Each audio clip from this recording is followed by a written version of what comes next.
सुप्रभात बच्चों। मैं आशा करती हूँ कि आप लोग घर पर रहकर अच्छे से पढ़ाई कर रहे होंगे। बच्चों, आज हमें हिंदी फर्स्ट का रिवीजन करना है। हिंदी फर्स्ट में हमारा पहला पार्ट जो है वो एक कविता है जिसका नाम है मातृ वंदना, और हमारा दूसरा पार्ट जो है वो है ज्योतिषी घोड़े के बारे में, उसका नाम है ज्योतिषी घोड़ा। तीसरा पार्ट जो है हमारा वो है जब मैं पढ़ता था, जो गांधी जी की जीवनी है, गांधी जी की के बारे में है पूरी।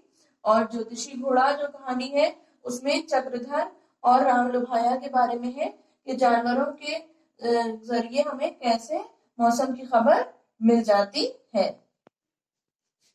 हमारा बच्चों, हमारा जो पहला पाठ था मातृ वंदना, उसके रचयिता है सूर्यकांत त्रिपाठी निराला जी हैं। वो एक कविता है जो भारत माँ के लिए है, मातृ वंदना। और इसके रचयिता कौन है, इस कविता को किसने लिखा है? सूर्यकांत त्रिपाठी निराला जी ने लिखा है।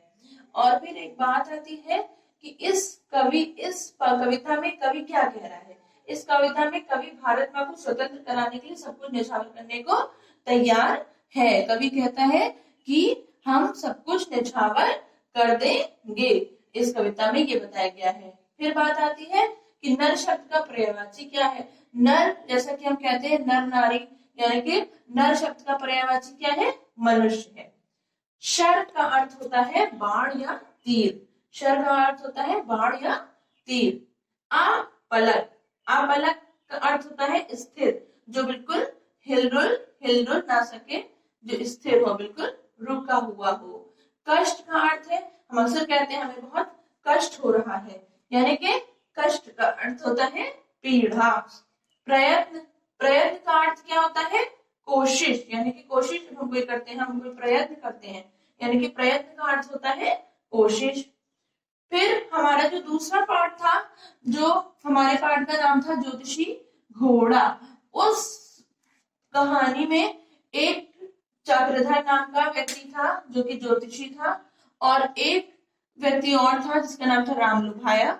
और चक्रधर हमेशा मौसम की जानकारी पहले दे दिया करता था क्योंकि वो ज्योतिषी था, और इस कहानी को हम पहले भी पढ़ चुके हैं।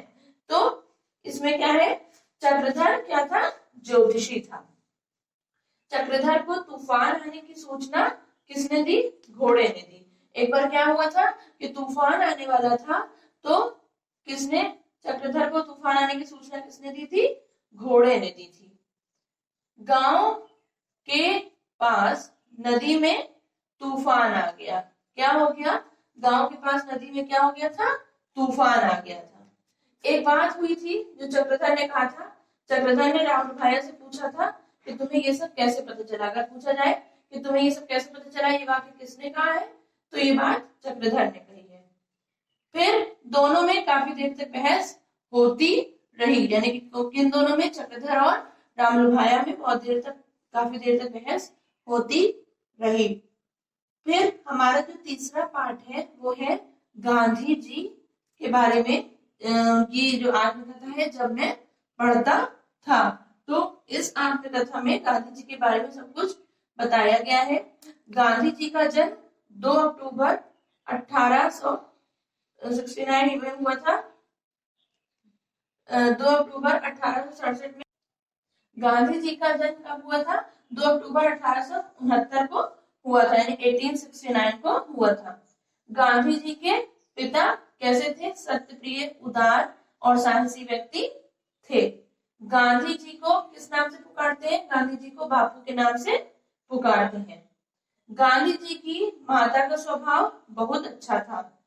गांधी जी का जन्म कहाँ हुआ था? पोरबंदर में 2 अक्टूबर 1869 को हुआ था। गांधी जी आचरण की तरफ ध्यान देते थे। गांधी जी क्या करते थे? अपने आचरण की तरफ बहुत ध्यान देते थे। गांधी जी का कहना था कि मैं सत्य का साथ कभी नहीं छोड़ूंगा। और फिर है कि गांधी जी पोरबंदर से राजकोट चले गए थे। एक शब्द है भोर।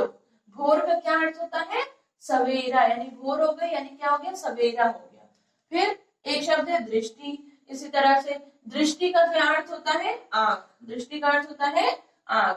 फिर बात आती है प्रथम धन एक, यानी प्रथम धन एक को अगर हम मिलाएंगे तो क्या बनेगा, प्राथमिक, यानी प्रथम धन एक जो ई है वो हट के वहां पे छोटी ई की मात्रा बन जाएगी, यानी कि प्राथमिक हो जाएगा। इसी तरह से समाज धन एक है, तो यहाँ पर क्या हो जाएगा, ये जो छोटी ई की मात्रा है, ये जहां पर छोटी ई की मात्रा लग जाएगी और यहाँ पर सा पे आ की मात्रा भी लग जाएगी, क्योंकि सामाजिक कोई शब्द नहीं होता बल्कि क्या होता है, सामाजिक होता है, यानी समाज धन एक क्या हो जाएगा, सामाजिक। फिर आता है दिन प्लस एक, दिन धन एक, यानी क्या हो जाएगा, दा के ऊपर फिर दो मात्रा लग जाएगी, ए की मात्रा लग जाएगी, छोटी की मात्रा हट जाएगी और ये जो छोटी की मात्रा है वो ना पर आ जाएगी, यानी दिन धन एक क्या हो जाएगा, दैनिक। प्रथम धन एक प्राथमिक, समाज धन एक सामाजिक, और दिन धन एक यानी कि दैनिक। बच्चों मैं आशा करती हूँ कि आपको ये रिवीजन वीडियो अच्छे से समझ में, बच्चों मैं आशा करती हूँ कि आपको ये रिवीजन वीडियो अच्छे से समझ में आ गई होगी और आप इसको और इसका ऑनलाइन टेस्ट बहुत ईमानदारी से देंगे।